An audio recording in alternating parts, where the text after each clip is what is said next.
E é legal a gente já puxar um assunto que é sucessão.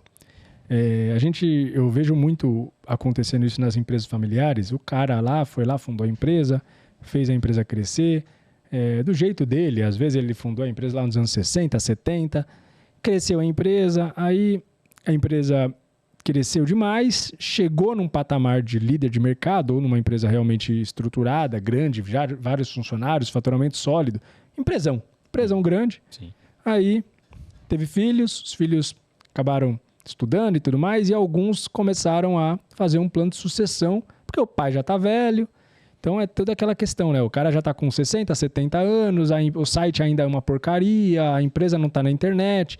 E aí o pai começa a trazer o filho para a empresa, para já começar a trazer a vivência da empresa para o dia a dia do filho e preparando o filho para uma sucessão, para que o pai consiga se aposentar e a empresa tenha a nova geração, a segunda geração de diretoria.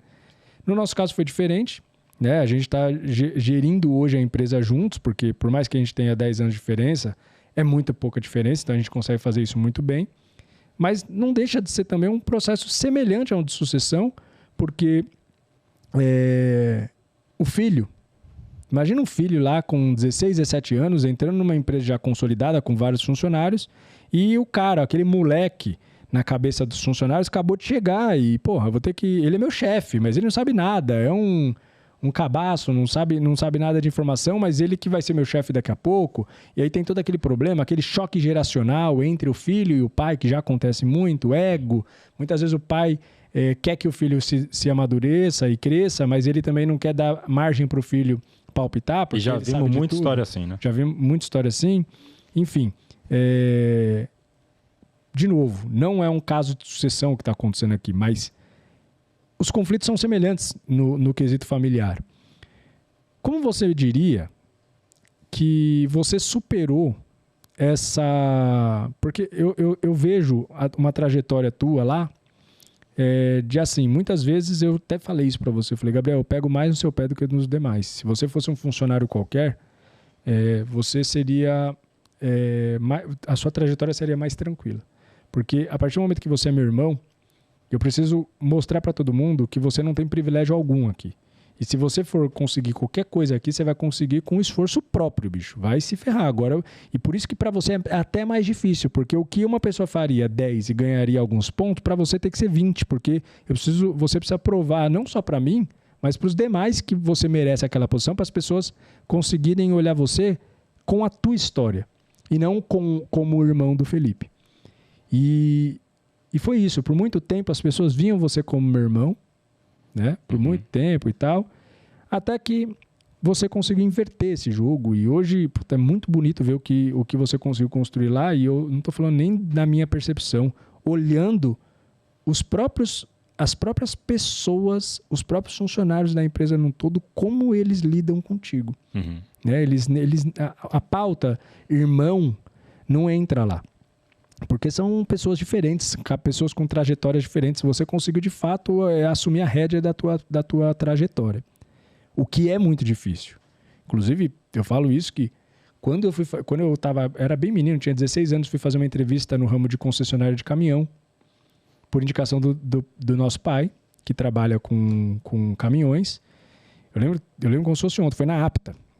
E aí fui fazer uma entrevista lá, por indicação do meu pai. Meu pai não trabalhava nem lá. Quando eu cheguei lá, todo mundo me chamando de Joãozinho. Ô Joãozinho. E eu fiz a entrevista. Cara, por incrível que pareça, eu saí de lá e falei assim, cacete, se eu entrar nessa empresa, eu não vou ser eu. Eu vou ser o Joãozinho. É a mesma coisa o filho do Pelé jogar bola. Pensa, todo mundo vai comparar com o Pelé, então é tudo muito difícil. E você conseguiu passar por isso. Cara, conta um pouco dessa doideira toda, desse processo de como as pessoas lidavam com isso, as suas dificuldades e quais foram os pontos chaves que fizeram você assumir a rédea da tua carreira? Cara, sinceramente, toda essa questão de você ter puxado, enchido mais o meu saco do que o das outras pessoas, olhando para trás eu gostei. Eu acho que foi extremamente necessário. Na época, claro que todas essas questões, todas essas mexiam muito mais comigo. Sim. Mas com o tempo, conforme a situação ia sendo revertida, e agora olhando para trás, eu vejo que foi totalmente necessário. Tanto para você provar esse ponto de que eu tô lá por conta do meu trabalho, por mérito e não pela questão da família. E também porque eu acho que isso conseguiu me forjar na pessoa que eu sou hoje. Então você tem 10 anos a mais que eu. Foi mandar você 10 anos à minha frente fazendo cagada e eu acompanhando de perto que eu consegui pegar muita coisa de como não fazer.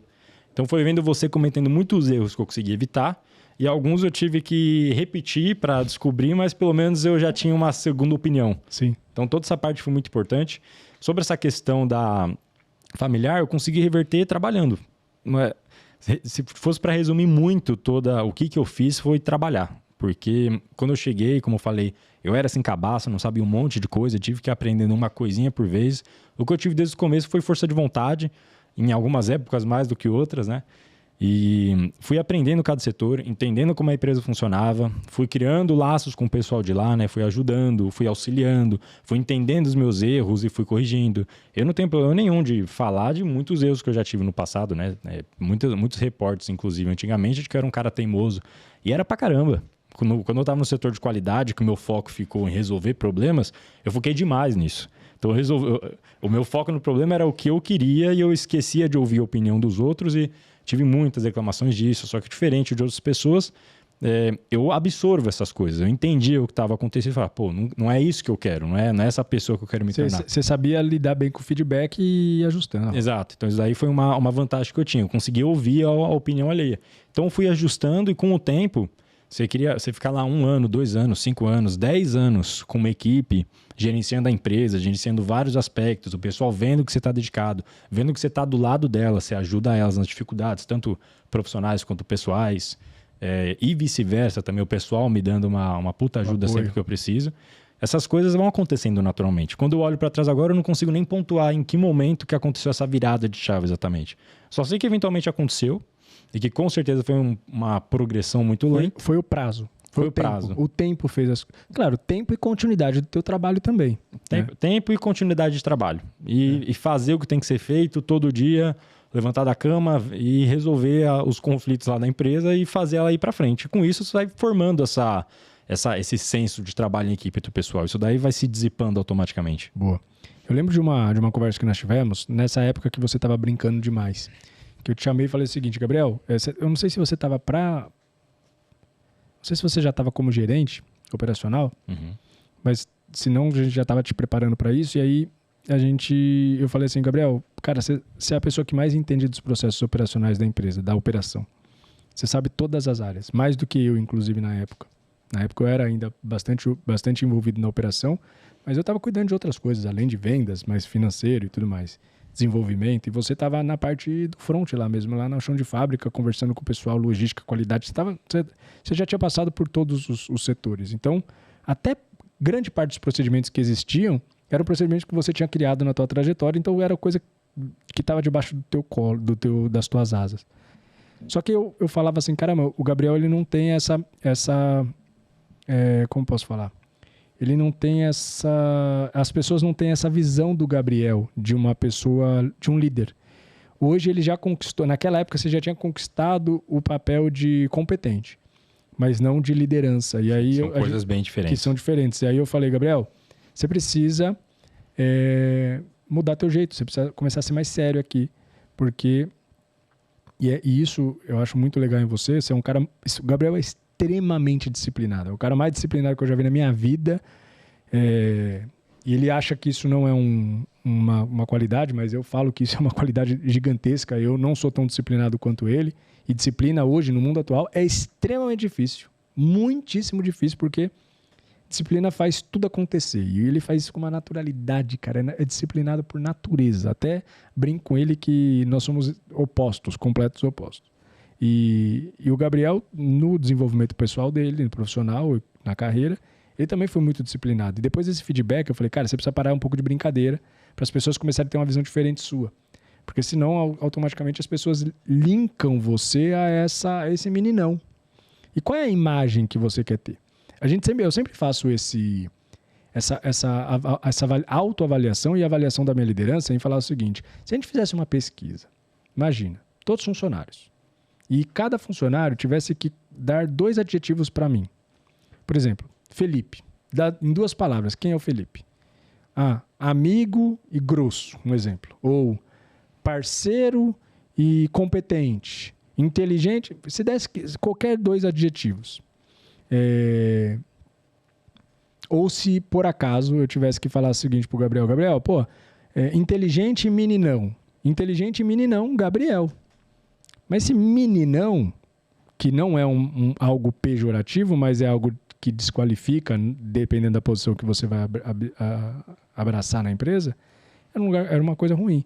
Falei, Gabriel, você não pode ter essa imagem. E essa imagem vem muito atrelada ao excesso de brincadeira. E, cara, daquele momento em diante, você deu uma virada de chave muito grande, assim. Foi meio que brusco até, porque eu até estranhei, porque não foi uma coisa meio natural. Você começou a realmente segurar um pouco a brincadeira. E as pessoas repararam isso de forma inicialmente... De forma pejorativa, inicialmente. Estranharam. Falaram, o que aconteceu com o Gabriel e tal? Inclusive, teve um fato... Só que o tempo ajusta as coisas, né? Porque você, no começo, as pessoas estranharam, mas depois passou a ser você.